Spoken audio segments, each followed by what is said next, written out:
Cuando el cambio duele, el manejo de la resistencia en un proceso terapéutico. Hoy quiero compartir una experiencia que me hizo reflexionar profundamente sobre el manejo de la crisis emocional en el contexto terapéutico, especialmente cuando el paciente se resiste a los cambios necesarios dentro de su tratamiento. El escenario es una fundación de rehabilitación para personas con consumo problemático de sustancias psicoactivas, un lugar donde la historia se entrelaza entre la esperanza, la culpa y el deseo de volver a empezar. El ambiente suele ser tranquilo, con espacios pensados para la contención emocional, pero también con un trasfondo de lucha constante entre lo que se quiere cambiar y lo que todavía duele soltar. Ese día la sesión se llevó a cabo en una pequeña sala de terapia. Había una mesa sencilla, 2 sillas y una luz cálida que intentaba suavizar el peso del silencio. Frente a mí estaba Santiago, un paciente de 28 años, con 3 meses de tratamiento. Desde el principio se notaba alterado. Su cuerpo lo decía antes que sus palabras. Los hombros densos, el ceño fruncido, la respiración rápida y sin mediar introducción dijo: "No pienso seguir con esto, no me sirve, ustedes no entienden lo que yo siento". En ese momento me enfrenté a una crisis emocional y conductual. La frustración de Santiago no era nueva, pero esta vez había algo diferente, una resistencia profunda ante un cambio en el enfoque terapéutico.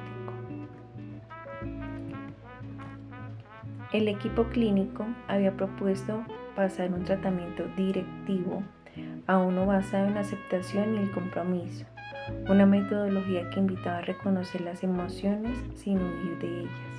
Sin embargo, para Santiago ese cambio sonaba a debilidad, a pérdida de control.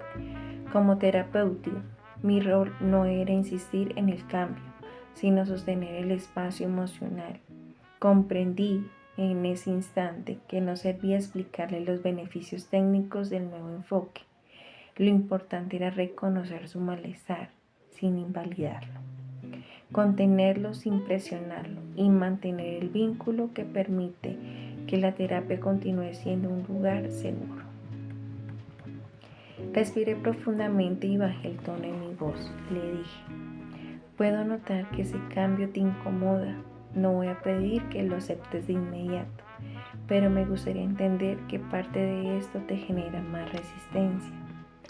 La pregunta sencilla pero abierta funcionó como una pausa emocional. No respondí al enojo, sino al miedo que había detrás, y fue en ese momento cuando recordé algo fundamental: resistirse también es una forma de protegerse. A lo largo de mi práctica, he aprendido que dirigir al paciente hacia la calma no significa pedirle que se calme, sino acompañarlo hasta que la calma aparezca sola. En crisis, las palabras deben ser herramientas de contención, no de presión. Por eso, durante aquella sesión cuidé 3 aspectos esenciales: mi tono de voz, mi lenguaje corporal y mi presencia emocional. Hablé despacio, mantuve la mirada sin confrontar y evité las posturas cerradas. Cada gesto debía comunicar seguridad, no autoridad. En cierto momento, Santiago se levantó de la silla, visiblemente molesto. En lugar de detenerlo o contradecirlo, estableció un límite desde el respeto. Puedo ver que esto te está frustrando mucho. Si necesitas caminar un momento, puedes hacerlo. Estoy aquí cuando quieras continuar. Esa frase fue un punto de inflexión. No lo expulsaba del espacio ni lo controlaba. Le ofrecía una alternativa segura. Estaba marcando un límite saludable, pero sin romper el vínculo terapéutico, y al poco tiempo volvió a sentarse. Poco a poco, la respiración se normalizó. El enojo empezó a transformarse en tristeza, y entonces lo escuché decir casi en voz baja: "Tengo miedo de volver a fallar". Ahí estaba la raíz de toda su resistencia, el miedo al fracaso. No se resistía al cambio por soberbia, sino porque cambiar implica la posibilidad de volver a decepcionarse. En ese momento le respondí con sinceridad: fallaste, sí, todos lo hacemos, pero reconocer la caída también es parte del proceso de cambio. Esa frase abrió un espacio nuevo entre nosotros. Ya no era una discusión sobre el tratamiento, sino un encuentro entre dos seres humanos hablando desde la vulnerabilidad. El objetivo de la intervención se cumplió, no porque aceptara el nuevo plan de inmediato, sino porque recuperamos la comunicación y la confianza, las dos bases fundamentales de cualquier proceso terapéutico. A nivel técnico, lo que utilicé fueron estrategias de regulación emocional y comunicación asertiva. Validar su experiencia sin justificar sus conductas.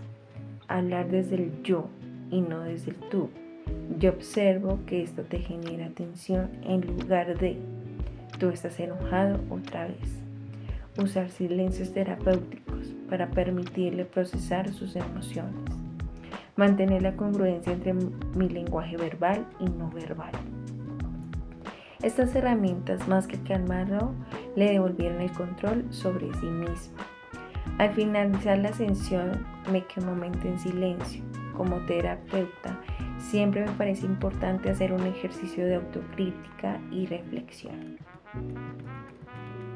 Pensé en las estrategias regulativas que había empleado: respiración consciente, tono de voz pausado, validación emocional, límites respetuosos y escucha activa.